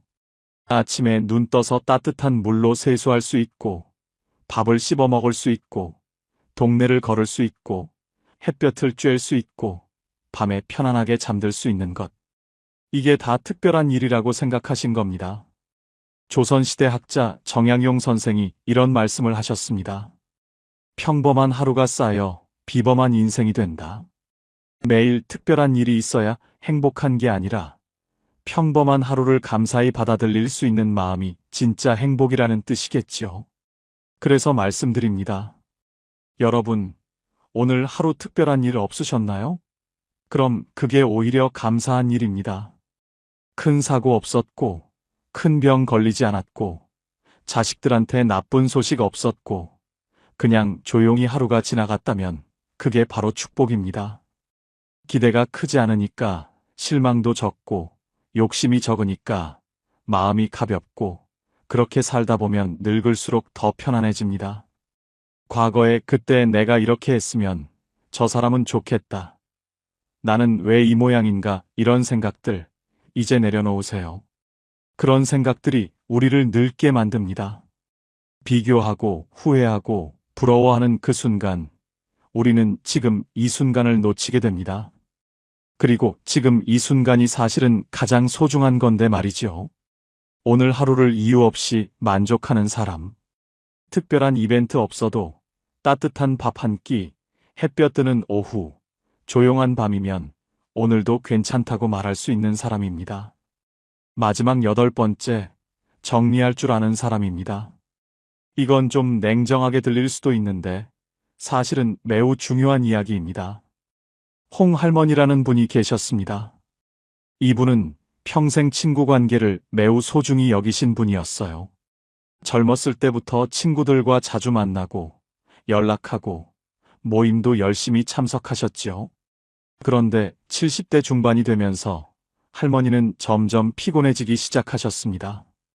왜냐하면 친구들 중에 몇 분은 할머니를 만날 때마다 자기 자식 자랑만 하시고 또 몇 분은 늘 부정적인 이야기만 하셨거든요. 우리 며느리가 얼마나 못됐는지 아냐? 요새 세상 정말 살기 힘들어. 나 요즘 이것저것 다 아파서 죽을 것 같아. 만날 때마다 이런 이야기만 듣다 보니 할머니는 친구 만나고 나면 오히려 기분이 안 좋아졌습니다. 어느 날 할머니가 결심을 하셨습니다. 이제 나도 나이 들었는데 힘든 관계까지 억지로 유지할 필요 없겠다. 그래서 조용히 서서히 연락을 줄이기 시작하셨어요. 먼저 전화 안 하고 모임 참석도 빼기 시작하고 처음엔 좀 미안하고 불안하셨대요. 내가 너무 이기적인 건가? 친구들이 서운해하면 어떡하지? 그런데 시간이 지나니까 오히려 마음이 편해지더랍니다. 지금 할머니는 진짜 편한 친구 두세 명하고만 연락하며 지내십니다. 만나면 서로 기분 좋아지고 웃음이 나오고 헤어질 때 아쉬운 그런 친구들이요. 할머니가 말씀하시더군요. 나이 들수록 사람은 많을수록 좋은 게 아니더라. 편한 사람만 남아야 해. 외로움보다 더 사람을 늙게 만드는 건 억지 관계에서 오는 피로야. 여러분, 이게 정말 현명한 말씀입니다. 우리는 어렸을 때부터 친구는 많을수록 좋다. 인간관계가 중요하다 이런 말을 들으며 자랐습니다. 물론 틀린 말은 아니에요. 하지만 나이 들면 이야기가 달라집니다. 체력도 떨어지고 시간도 한정되어 있는데 굳이 불편한 관계까지 유지하면서 스트레스 받을 필요가 없는 겁니다. 불편한 관계란 무엇일까요? 만나고 나면 기분이 안 좋아지는 사람, 늘 나한테 뭔가를 요구하는 사람, 내 이야기는 안 듣고 자기 이야기만 하는 사람, 나를 깎아내리거나 비교하는 사람. 이런 사람들은 과감히 정리하셔야 합니다. 나이 들어서까지 그런 사람들한테 에너지 쏟을 여유가 없습니다. 그래도 오랜 친구인데 어떻게 그렇게 하냐 하실 수도 있습니다. 물론 오랜 인연이 소중하긴 하지요. 하지만 여러분, 오래 안다고 해서 꼭 좋은 관계는 아닙니다. 오히려 오래된 관계일수록 서로 습관적으로 상처 주고받는 경우도 많거든요. 그런 관계라면 정리하는 게 서로에게 좋을 수도 있습니다. 그렇다고 싸우거나 절교 선언할 필요는 없습니다. 그냥 조용히 연락을 줄이면 됩니다. 먼저 전화 안 하고, 모임 참석 안 하고, 그렇게 자연스럽게 멀어지면 됩니다.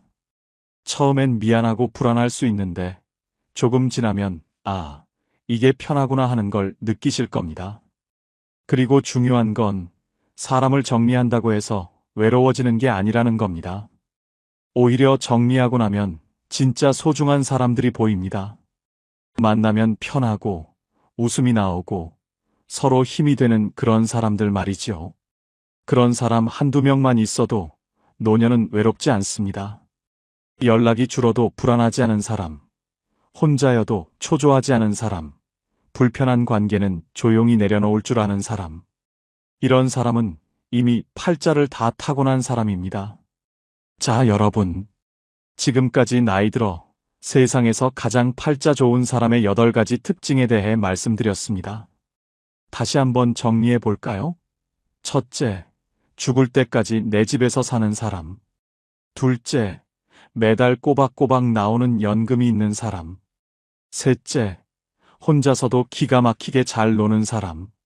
넷째, 돈 걱정 없이 두 다리 뻗고 잠드는 사람. 다섯째, 내 몸이 내 말을 잘 듣는 사람. 여섯째, 부탁하지 않아도 되는 사람. 일곱째, 오늘 하루를 이유 없이 만족하는 사람. 여덟째, 사람을 정리할 줄 아는 사람. 혹시 여러분은 이 중에서 몇 가지나 가지고 계신가요? 8개 다 가지고 계시다면 축하드립니다. 여러분은 이미 최고의 팔자를 타고난 분입니다. 4개나 5개 정도 가지고 계시다면 그것도 충분히 훌륭합니다. 완벽한 사람은 없으니까요. 그리고 만약 하나도 없다고 느끼신다면 걱정하지 마세요. 지금부터라도 하나씩 만들어 가시면 됩니다. 중요한 건 말입니다. 이 8가지는 사실 돈이나 지위로 살 수 있는 게 아니라는 겁니다. 이건 태도이고 선택이고 마음가짐입니다. 내 집에서 산다는 건 결국 독립적으로 살겠다는 의지고, 연금이 있다는 건 미리 준비했다는 거고, 혼자 잘 논다는 건 스스로를 사랑한다는 거고, 돈 걱정 없이 잔다는 건 분수를 안다는 거고, 몸이 말을 듣는다는 건 평소에 관리했다는 거고, 부탁 안 한다는 건 자립심이 있다는 거고, 하루에 만족한다는 건 감사할 줄 안다는 거고, 사람을 정리한다는 건 용기가 있다는 겁니다. 결국 이 모든 건 나를 존중하고 나를 지키는 삶으로 귀결됩니다. 나이 들수록 남한테 기대지 않고 남과 비교하지 않고 내 방식대로 당당하게 사는 것. 이게 진짜 팔자 좋은 사람의 모습입니다. 여러분, 오늘 이 이야기를 들으시면서 혹시 마음에 와닿는 부분이 있으셨나요? 아니면 나도 저렇게 살고 싶다 하는 생각이 드셨나요? 그렇다면 오늘부터 작은 것 하나라도 시작해 보세요. 집 정리하기, 연금 알아보기, 혼자 할 수 있는 취미 찾기, 작은 돈이라도 모으기, 산책 시작하기, 스마트폰 배우기, 오늘 하루에 감사하기, 불편한 사람과 거리 두기. 뭐든 좋습니다. 나이 든다는 건 끝이 아니라 새로운 시작입니다. 더 이상 남을 위해 살지 않아도 되는, 오롯이 나를 위해 살 수 있는 시간이거든요. 그러니 부디 여러분의 노년이 비교와 후회가 아닌 평화와 감사로 채워지길 바랍니다. 오늘 이야기가 여러분의 마음에 작은 위로가 되었다면 구독과 좋아요로 저에게 힘을 보태주시면 감사하겠습니다. 친구와 지인들에게 카톡으로 많이 공유해주세요. 여러분 모두 노년의 팔자 좋은 사람으로 사시길 진심으로 응원합니다. 지금까지 황금노후였습니다. 감사합니다. 우리는 팔자 좋다는 말을 잘못 이해하고 살았습니다. 팔자 좋은 노후는 돈 많은 노후, 자식 잘된 노후, 건강한 노후라고 생각했습니다. 그래서 평생 돈을 모았고, 자식을 잘 키우려 애썼고, 건강을 지키려 노력했습니다. 그런데 막상 노년이 되어보니 달랐습니다. 평생 잘못 알고 있었던 겁니다. 73세 김정수 씨는 재산이 20억이 넘습니다. 서울에 아파트가 있고, 예금도 있고, 연금도 나옵니다. 돈 걱정은 없습니다. 그런데 정수 씨는 불안합니다. 왜 그럴까요? 밤마다 통장 잔고를 확인합니다. 이 돈으로 얼마나 더 살 수 있을까? 병원비 많이 나오면 어떡하지? 요양원 가려면 얼마나 들까? 돈이 많은데도 돈 걱정을 합니다. 자식들이 자기 재산을 노리는 것 같아서 의심하고 사기당할까봐 사람도 못 만나고 돈 쓰는 것도 아깝고 돈은 많은데 불행합니다. 정수 씨는 제게 말했습니다. 돈이 많으면 행복할 줄 알았는데 돈이 많아도 불안하더라고요. 69세 박미숙 씨는 자식이 잘 됐습니다. 아들은 대기업 임원, 딸은 의사입니다. 손주들도 명문대 다니고 집도 잘 살고 자랑할 게 많습니다. 그런데 미숙 씨는 외롭습니다. 자식들은 바빠서 자주 못 옵니다. 명절에 한 번, 생일에 한 번 보는 게 전부입니다. 전화는 일주일에 한 번 할까 말까입니다. 미숙 씨는 친구들 만나면 자식 자랑을 합니다. 우리 아들이 이번에 또 승진했어. 우리 딸이 병원에서 인정받는데. 자랑은 하는데 마음은 허전합니다. 집에 돌아오면 텅 빈 집이 너무 넓게 느껴집니다. 미숙 씨는 제게 말했습니다. 자식 잘 되면 행복할 줄 알았는데 자식이 잘 돼도 외롭더라고요. 우리가 생각한 팔자 좋은 노후는 이런 게 아니었습니다. 돈 많고 자식 잘 되고 건강하면 당연히 행복할 줄 알았습니다. 그런데 실제로는 그렇지 않았습니다. 돈 많아도 불안하고 자식 잘 돼도 외롭고 건강해도 무료합니다. 그렇다면 진짜 팔자 좋은 노후는 무엇일까요? 2025년 한국보건사회연구원이 발표한 노년 삶의 질 연구 결과를 보면 노후 만족도가 높은 사람들의 공통점은 소유가 아니라 상태였습니다. 무엇을 가졌느냐가 아니라 어떤 상태로 사느냐가 중요했습니다. 팔자 좋은 노후는 많이 가진 노후가 아니라 편안한 상태로 사는 노후였습니다. 그렇다면 그 편안한 상태는 무엇일까요? 노후에 진짜 팔자 좋은 사람에게는 공통점이 있습니다. 첫째, 남에게 기대지 않는 사람입니다. 자식에게 기대지 않고, 친구에게 기대지 않고, 국가에게 기대지 않습니다. 물론 도움을 받을 수는 있습니다. 하지만 도움이 없어도 살 수 있습니다. 자식이 찾아오면 반갑지만 안 와도 괜찮습니다. 친구가 연락하면 좋지만 안 해도 괜찮습니다. 연금이 나오면 고맙지만 적어도 살 수 있습니다. 이렇게 기대하지 않으니 실망도 없고 섭섭함도 없고 원망도 없습니다. 그래서 마음이 편합니다. 72세 이경자 씨는 혼자 삽니다. 자식은 외국에 있고 친구도 많지 않고 연금도 적습니다. 그런데 경자 씨는 편안합니다. 나는 나만 챙기면 되니까 편해요. 자식 눈치 안 봐도 되고 친구 눈치 안 봐도 되고 내 마음대로 살 수 있어요. 경자 씨는 아침에 일어나서 하고 싶은 것을 합니다. 산책 가고 싶으면 가고 집에 있고 싶으면 있고 밥 먹고 싶으면 먹고 안 먹고 싶으면 안 먹습니다. 누구 눈치 안 보고 삽니다. 그게 팔자 좋은 겁니다. 둘째, 혼자 있어도 무너지지 않는 사람입니다. 혼자 있으면 외롭지만 외로움이 무너뜨리지는 못합니다.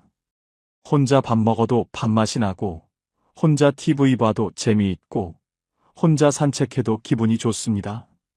물론 누군가와 함께하면 더 좋습니다. 하지만 혼자여도 괜찮습니다. 혼자를 견디는 게 아니라 혼자를 즐깁니다. 70세 최동수 씨는 혼자 사는데 외로워하지 않습니다. 나는 혼자 있는 게 편해요. 아침에 일어나서 커피 한 잔 마시고 신문 보고 산책 나가고 도서관 가서 책 읽고 집에 와서 음악 듣고 그렇게 하루를 보내요. 외롭다는 생각이 안 들어요. 동수 씨는 혼자 있는 시간을 즐깁니다. 누군가 필요해서 만나는 게 아니라 만나고 싶어서 만납니다. 그래서 관계가 가볍고 부담이 없고 편합니다. 그게 팔자 좋은 겁니다. 셋째, 하루를 스스로 채울 줄 아는 사람입니다. 아침에 일어나서 오늘 뭐 하지가 아니라 오늘 이거 해야지 하고 생각합니다. 거창한 계획이 아니라 작은 일상입니다. 산책 나가기, 책 읽기, 친구 만나기, 요리하기, 청소하기, 이런 작은 것들로 하루를 채웁니다. 누가 시키지 않아도 스스로 합니다. 누가 함께하지 않아도 혼자 합니다. 그렇게 하루를 채우다 보면 하루가 금방 지나갑니다. 저녁이 되면 오늘도 잘 보냈네 하고 만족합니다. 68세 윤정혜 씨는 매일 아침 계획을 세웁니다. 오늘은 산책 가고 도서관 가고 점심은 김치찌개 끓여 먹고 오후에는 드라마 보고 저녁에는 친구한테 전화하고 이렇게 하루를 계획합니다. 거창하지 않습니다. 그냥 일상입니다. 그런데 이렇게 계획하고 실천하다 보면 하루가 의미 있어집니다. 정혜 씨는 저녁에 일기를 씁니다. 오늘 산책하면서 꽃 봤다. 도서관에서 좋은 책 읽었다. 친구랑 통화했다 이렇게 적습니다. 작은 것들이지만 적고 보면 하루가 알찹니다. 그게 팔자 좋은 겁니다. 조선시대 실학자 정약용 선생은 유배지에서 18년을 보냈습니다. 가족과 떨어져 혼자 지냈습니다. 외롭고 힘들었을 겁니다. 그런데 정약용 선생은 무너지지 않았습니다. 매일 아침 일어나서 책을 읽고 글을 쓰고 제자를 가르치고 산책을 했습니다. 하루하루를 스스로 채웠습니다. 그렇게 18년을 보내고 나서 500권이 넘는 책을 남겼습니다. 정약용 선생은 이런 말씀을 하셨습니다. 하루를 헛되이 보내지 말라. 오늘을 사는 사람이 내일을 얻는다. 팔자는 타고나는 게 아니라 선택되는 겁니다. 매일 아침 일어나서 오늘을 어떻게 살지 선택하는 것, 그게 팔자를 만듭니다. 그렇다면 구체적으로 노후에 팔자 좋은 사람의 조건은 무엇일까요? 화려하지 않지만 살아보면 가장 중요한 기준들이 있습니다. 첫째, 내 집이 있습니다. 크지 않아도 됩니다. 허름해도 됩니다. 하지만 내 집입니다. 누구 눈치 안 보고 살 수 있는 공간입니다. 아침에 일어나서 거실에 나가도 되고 안 나가도 됩니다. 밥을 먹어도 되고 안 먹어도 됩니다. 청소를 해도 되고 안 해도 됩니다. 내 마음대로입니다. 월세로 사는 노인은 불안합니다. 언제까지 여기 살 수 있을까? 집주인이 나가라고 하면 어디로 가지? 이런 걱정을 합니다. 자식 집에 사는 노인도 불편합니다.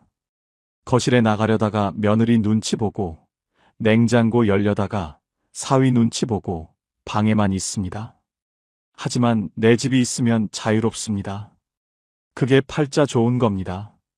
둘째, 빚이 없습니다. 돈이 많지 않아도 됩니다. 하지만 빚은 없습니다.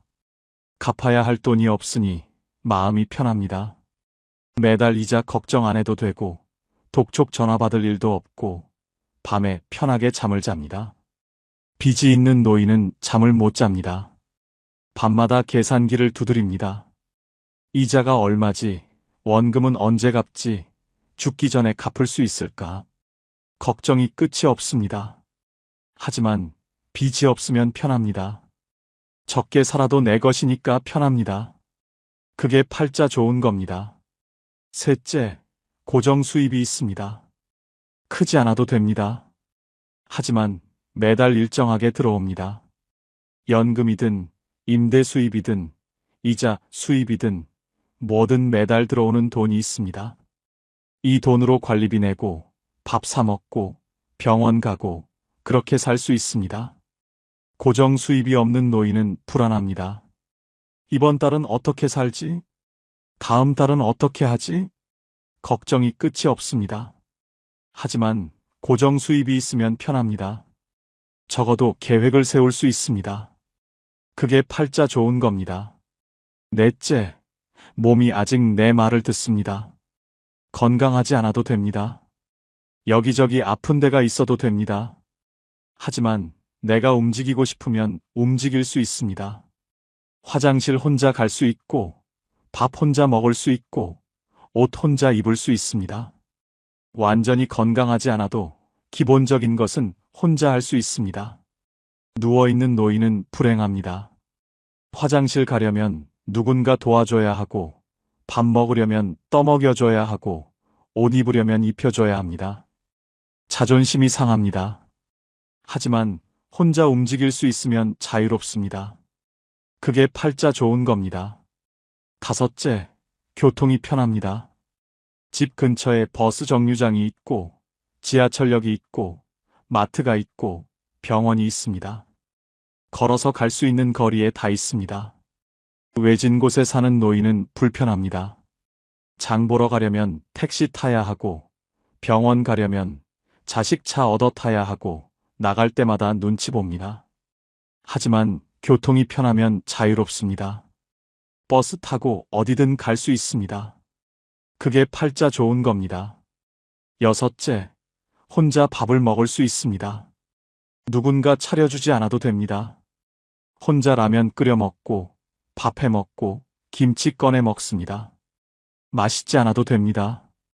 거창하지 않아도 됩니다. 하지만 혼자 해 먹을 수 있습니다.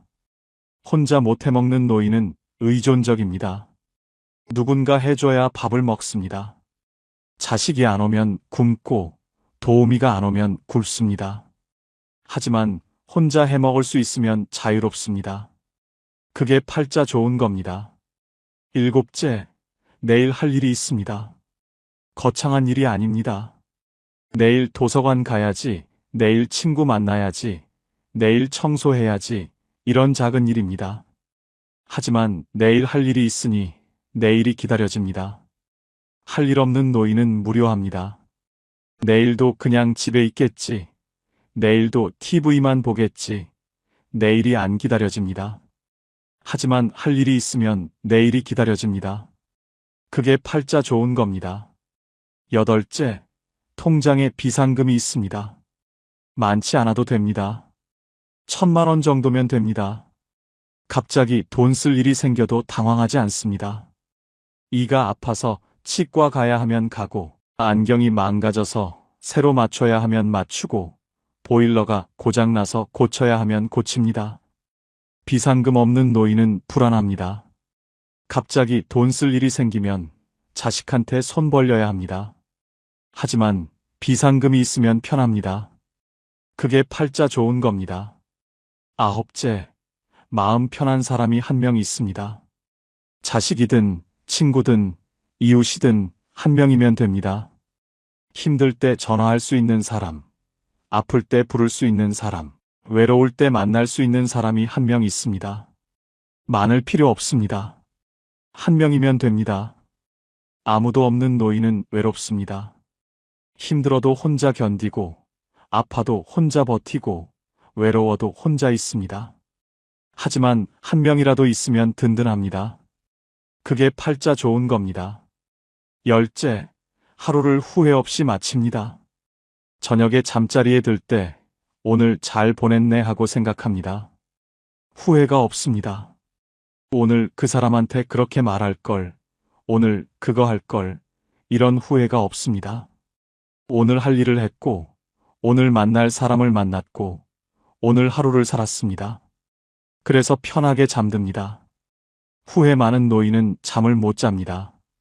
밤마다 후회합니다. 하지만 후회 없이 사는 노인은 편하게 잠듭니다. 그게 팔자 좋은 겁니다. 이 10가지가 노후에 팔자 좋은 사람의 현실적 조건입니다. 화려하지 않습니다. 거창하지 않습니다. 하지만 살아보니 가장 중요한 것들입니다. 이 중에서 5가지만 있어도 노후는 편안합니다. 10가지 다 있으면 노후는 축복입니다. 인생은 버텨낸 사람이 아니라 자기 하루를 지킨 사람이 이깁니다. 버티는 건 괴롭습니다. 이를 악물고 버티고, 참고 버티고, 견디고 버팁니다. 하지만 자기 하루를 지키는 건 편합니다. 오늘 하루 내가 하고 싶은 것 하나 하고, 내가 먹고 싶은 것 하나 먹고, 내가 만나고 싶은 사람 하나 만나고, 그렇게 하루를 지킵니다. 버티는 사람은 언젠가 무너집니다. 하지만 하루를 지키는 사람은 무너지지 않습니다. 오늘 하루를 지켰으니 내일도 지킬 수 있습니다. 그렇게 하루하루 지키다 보면 1년이 되고 10년이 됩니다. 성공이 아니라 존엄이 노후의 기준입니다. 노후는 뭔가를 이루는 시간이 아닙니다. 뭔가를 지키는 시간입니다. 내 자존심을 지키고, 내 자유를 지키고, 내 하루를 지킵니다. 크게 성공하지 않아도 됩니다. 하지만 존엄은 지켜야 합니다. 누구한테 손 벌리지 않고, 누구한테 눈치 보지 않고, 내 힘으로 삽니다. 그게 존엄입니다. 그리고 그 존엄이 노후를 지킵니다. 70대가 넘어서야 깨달은 분들이 한결같이 말씀하셨습니다. 진작 알았더라면 얼마나 좋았을까 하지만 지금 이 이야기를 들으신 여러분은 다릅니다. 여러분은 그들보다 앞서 있습니다. 노후에 가장 팔자 좋은 사람은 대단한 사람이 아니라 오늘 하루를 스스로 책임질 수 있는 사람입니다. 아침에 눈 뜨고, 밥 먹고, 산책 나가고, 사람 만나고, 책 읽고, 저녁에 편하게 잠드는 사람입니다. 거창하지 않습니다. 하지만 그게 팔자 좋은 삶입니다. 우리는 평생 주는 것만 배웠지, 멈추는 것은 배우지 못했습니다. 하지만 이제는 압니다. 조금 덜 해주는 것도 사랑이라는 걸요. 이제는 조금 짐을 내려놓아도 됩니다. 이제는 나를 위해 살아도 됩니다. 평범하지만 소소하고 행복한 여러분의 인생을 즐기세요. 여러분의 노후가 행복하시길 진심으로 응원합니다. 지금까지 황금 노후였습니다. 감사합니다. 여러분, 끝까지 이 영상 보셔야 합니다. 지금 이 질문에 솔직하게 대답해 보세요. 여러분은 팔자 좋은 사람입니까? 아닙니까? 아마 대부분 이렇게 생각하실 겁니다. 글쎄, 팔자가 좋으려면 뭔가 더 있어야 하는데. 그런데 오늘 이야기를 다 들으시고 나면 그 생각이 완전히 뒤집힐 수 있습니다. 경북 안동에 78세 권말순 할머니가 계십니다. 혼자 사십니다. 자식들은 멀리 있습니다. 통장 잔고가 넉넉한 것도 아닙니다. 강남 아파트? 없습니다. 그런데 이 할머니 매일 아침 된장찌개를 끓입니다. 작은 냄비가 아닙니다. 넉넉하게 큰 냄비로 끓입니다. 혼자인데 왜 그렇게 많이 끓이냐고요? 된장찌개 냄새가 담장을 넘어가거든요. 그 냄새를 맡고 옆집 할머니가 문을 두드립니다. 손에 뭔가를 꼭 들고 옵니다. 어떤 날은 호박전, 어떤 날은 나물 한 접시, 어떤 날은 슈퍼에서 사온 두부 한 모. 두부는 그렇게 상을 차립니다. 아무도 차려주지 않았는데 매일 아침 둘이서 밥상이 완성됩니다. 밥 먹고 나서 1시간쯤 앉아 이야기를 나눕니다. 대단한 이야기가 아닙니다. 어젯밤 TV에서 뭘 봤다. 요즘 무릎이 어떻다. 자식한테서 전화가 왔다. 그런 이야기입니다. 그리고 헤어집니다. 다음 날 또 만납니다. 그 다음 날도 또 만납니다. 누군가 할머니께 여쭤봤습니다. 할머니, 요즘 어떻게 사세요? 권말순 할머니가 웃으셨습니다. 잠깐 허공을 보셨습니다. 그리고 이렇게 말씀하셨습니다. 나요? 나 팔자 좋은 사람이에요. 매일 아침 된장찌개 같이 먹을 사람이 있으니까요. 이 말 한마디가 오래 남습니다. 통장에 얼마가 있어서가 아닙니다. 좋은 집이 있어서가 아닙니다. 아침마다 된장찌개 냄새에 문을 두드려줄 사람 한 명. 그게 이 할머니가 말하는 팔자 좋은 이유의 전부였습니다. 여러분, 오늘 이 이야기를 끝까지 들으시면 팔자 좋다는 것이 완전히 다르게 보이기 시작하실 겁니다. 혹시 평생 팔자 좋은 사람을 먼 곳에서 부러워하며 사셨다면 오늘 이 이야기가 끝날 즈음에는 어쩌면 내가 이미 그 사람이었다는 것을 알게 되실지 모릅니다. 지금 어디서 듣고 계신지 댓글로 알려주세요. 구독과 좋아요도 눌러주시고요. 오늘도 끝까지 함께 하겠습니다. 먼저 한 가지 질문을 드리겠습니다. 당신은 팔자 좋은 사람 하면 어떤 사람이 떠오르시나요? 아마 많은 분들이 이런 그림을 떠올리실 겁니다. 돈이 많은 사람, 자식이 잘 된 사람, 몸이 건강한 사람, 넓은 집에 사는 사람. 그런데 오늘 이 이야기를 다 들으시고 나면 그 기준이 완전히 바뀌실 겁니다. 2025년 보건복지부 노인 복지 실태 조사에서 흥미로운 결과가 나왔습니다. 65세 이상 어르신 중 스스로 행복하다고 응답한 분들의 공통점을 분석했더니 자산 규모나 자녀의 성공 여부보다 훨씬 강하게 행복과 연결된 요소가 따로 있었습니다. 하루에 한 번 이상 누군가와 대화하는 것, 매일 기다리는 것이 한 가지 이상 있는 것, 자신이 누군가에게 필요한 존재라고 느끼는 것. 이 세 가지가 돈보다, 건강보다, 자식보다 더 강하게 행복을 결정했습니다. 팔자 좋다는 것은 하늘이 내려주는 것이 아니었습니다. 매일의 작은 선택이 만드는 것이었습니다. 그 선택을 하는 사람이 팔자 좋은 사람입니다. 첫 번째 이야기를 들려드리겠습니다. 충남 홍성에 사시는 75세 박금년 할머니입니다. 이 할머니는 동네에서 유명한 사람입니다. 특별한 이유 때문은 아닙니다. 이 할머니를 만나고 나면 기분이 좋아지기 때문입니다. 왜 기분이 좋아질까요? 이 할머니는 사람을 만나면 반드시 한 가지를 찾아냅니다. 그 사람의 좋은 것 하나를. 슈퍼 사장님을 만나면 사장님, 오늘 진열 참 예쁘게 해놨네요 하고 말합니다. 병원 간호사를 만나면 아가씨, 목소리가 참 따뜻하네요 하고 말합니다. 경로당에서 처음 본 어르신에게는 어머, 그 옷 색깔이 참 잘 어울리시네요 하고 말합니다. 빈말이 아닙니다. 진심입니다. 이 할머니는 사람을 볼 때 좋은 것을 찾는 습관이 있습니다. 오래전부터 그렇게 살았습니다. 그 결과가 어떻게 됐을까요? 이 할머니가 어디를 가든 사람들이 반깁니다. 슈퍼 사장님은 이 할머니가 오면 과일 하나를 더 얹어줍니다. 병원 간호사는 이 할머니 차례가 오면 조금 더 친절합니다. 경로당에서는 이 할머니 옆자리가 먼저 찹니다. 박금년 할머니는 이렇게 말씀하십니다. 내가 팔자가 좋은 게 아니에요. 팔자를 좋게 만든 거예요. 좋은 것을 먼저 말해주면 좋은 것이 나한테 돌아와요. 그게 전부예요. 팔자는 타고나는 것이 아니라 만드는 것입니다. 박금년 할머니가 그것을 몸으로 보여주고 있습니다. 여러분, 오늘 만나는 사람에게 좋은 것 하나만 찾아보시겠어요? 그 한마디가 당신의 팔자를 조금씩 바꾸기 시작할 겁니다. 두 번째 이야기입니다. 전남 여수에 사시는 79세 이분선 할머니입니다. 이 할머니는 혼자 사십니다.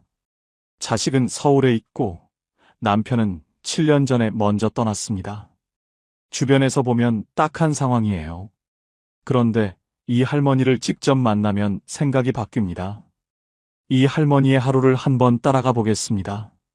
아침 6시 반, 할머니는 눈을 뜹니다. 제일 먼저 창문을 엽니다. 여수 바다 냄새가 들어옵니다. 할머니는 그 냄새를 한번 깊이 들이마십니다. 그리고 혼자 말합니다.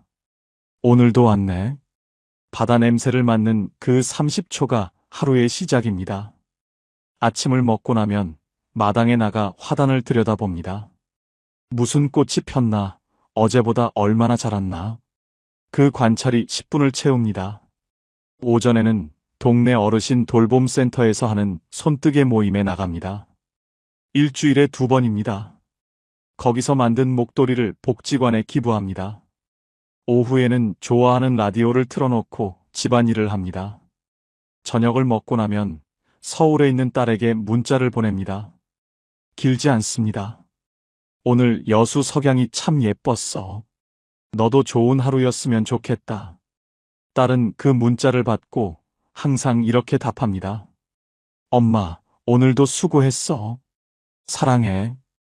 그 짧은 문자 교환이 이분선 할머니의 하루를 닫아줍니다. 이 할머니는 이렇게 말씀하십니다. 나 팔자 좋아요. 아침에 바다 냄새 맡을 수 있고, 꽃이 자라는 거 볼 수 있고, 저녁에 딸한테 문자 보낼 수 있잖아요. 이것보다 더 팔자 좋은 게 어디 있어요? 억만금이 없어도 이분선 할머니는 팔자 좋은 사람입니다. 매일 감사할 것을 찾는 눈이 있기 때문입니다. 여기서 여러분께 여쭤봐도 될까요? 오늘 아침 눈을 뜨고 나서 제일 먼저 한 생각이 무엇이었나요? 아휴, 오늘 또 하루가 시작됐구나, 였나요? 아니면 와, 오늘 바람 소리가 정말 좋다, 였나요? 같은 아침인데 어떤 생각으로 시작하느냐가 그 하루 전체를 바꿉니다. 팔자 좋은 사람들은 아침을 다르게 시작합니다. 세 번째 이야기를 들려드리겠습니다. 이 이야기는 조금 특별합니다.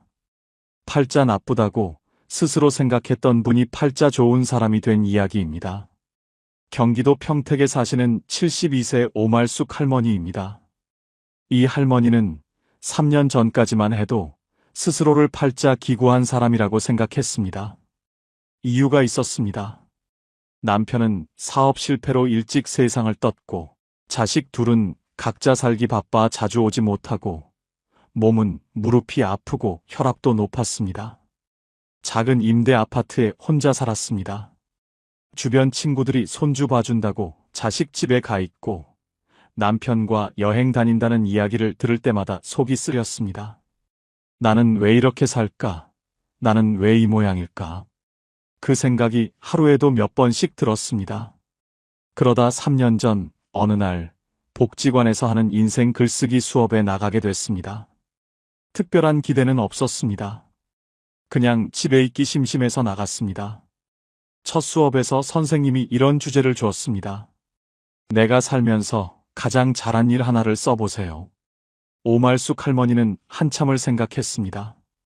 잘한 일이 있나? 나 같은 사람이 잘한 게 있을까? 그런데 생각하다 보니 하나가 떠올랐습니다. 남편이 아플 때 끝까지 곁에 있었던 것. 남편이 마지막 3년을 병원을 오가며 보냈는데 그 3년 동안 단 하루도 혼자 두지 않았습니다. 그걸 썼습니다. 선생님이 발표를 시켰습니다. 오말숙 할머니는 떨리는 목소리로 그 짧은 글을 읽었습니다. 다 읽고 나서 교실이 조용했습니다. 그리고 옆에 앉은 할머니가 말했습니다. 어머, 그게 얼마나 힘드셨을까요? 대단하시다. 그 말 한마디에 오말숙 할머니는 눈물이 터졌습니다. 평생 아무도 그 말을 해준 적이 없었습니다. 그 3년이 얼마나 힘들었는지, 그게 얼마나 대단한 일이었는지, 그날 오말숙 할머니는 처음으로 알았습니다. 내가 팔자 기구한 사람이 아니라 대단한 일을 해온 사람이었다는 것을. 그 이후 오말숙 할머니가 달라졌습니다. 글쓰기 수업에 계속 나갔습니다. 쓰면 쓸수록 자기 삶에서 잘한 것들이 보이기 시작했습니다. 못 배웠어도 자식들 대학 보낸 것, 가난했어도 남한테 손 벌린 적 없는 것, 힘들었어도 웃음을 잃지 않으려 했던 것, 그것들이 다 보이기 시작했습니다. 지금 오말숙 할머니는 이렇게 말씀하십니다. 나 팔자 좋아요. 이렇게 살아온 사람이 팔자 나쁜 사람이면 말이 안 되잖아요. 내가 몰랐던 거예요. 내 팔자가 얼마나 좋은지를. 팔자는 바뀐 것이 아무것도 없었습니다. 그것을 보는 눈이 바뀐 것입니다. 그 눈이 오말숙 할머니를 팔자 좋은 사람으로 만들었습니다. 다산 정약용 선생은 강진 유배지에서 제자들에게 이런 말씀을 하셨습니다. 자신의 삶을 낮게 보는 자는 반드시 남의 삶을 높게 보고 자신의 삶을 바르게 보는 자는 어디서든 족함을 안다. 남의 팔자가 좋아 보이는 것은 내 삶을 낮게 보고 있기 때문입니다. 내 삶을 바르게 보면 이미 충분히 좋은 팔자라는 것을 알게 됩니다. 오말숙 할머니가 바로 그것을 발견한 겁니다. 18년의 유배 생활 내내 정약용 선생은 자신의 처지를 한탄하지 않았습니다. 대신 유배지에서도 할 수 있는 것, 가진 것, 의미 있는 것을 찾았습니다. 그 눈이 500권이 넘는 책을 쓰게 했습니다. 같은 처지에서 한탄하는 사람과 족함을 찾는 사람의 결과는 완전히 달라집니다. 이제 네 번째 이야기입니다. 팔자 좋은 사람들이 절대 하지 않는 것에 대한 이야기입니다. 서울 마포구에 사시는 74세 김복순 할머니와 같은 아파트에 사시는 76세 정순덕 할머니 두 분의 이야기입니다. 이 두 분은 같은 아파트 같은 동에 삽니다. 남편도 둘 다 없습니다.